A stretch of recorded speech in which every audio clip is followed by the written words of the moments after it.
My name is Tommy McKinley. I once knew Andrew Jackson. He was a good guy, but now I don't know who he is.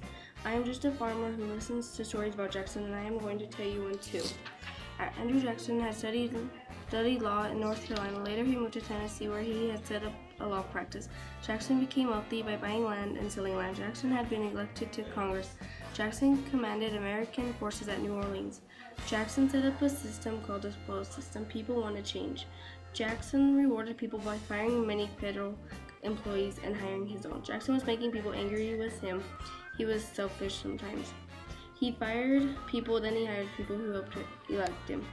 Jackson was not acting like a president. He relied on newspaper editors and Democratic leaders. They became known as the kitchen cabinet. Jackson was not being a good president.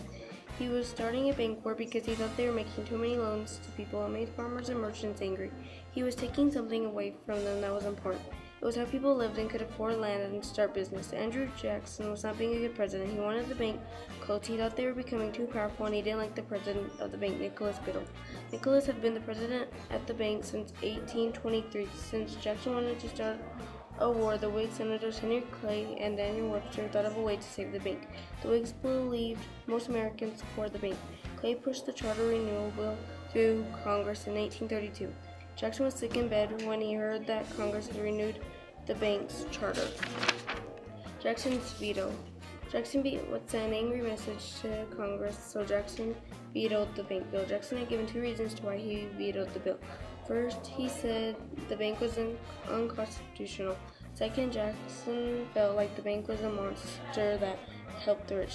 They chose Henry Clay to run against Jackson. Jackson had won. After Jackson won, the bank closed because people rejected the bank. Since there wasn't a new charter, the bank would have to close in 1836, though Jackson didn't want to wait, so he ordered Secretary of the Treasury, Roger Taney, to stop putting money in the bank. Taney deposited federal money into the state banks. They became known as pet banks because Taney and his friends controlled many of them. Jackson wanted to close the bank really bad, but the loss of federal money crippled the Bank of the United States. If the bank closed in 1836, it would contribute to an economic crisis.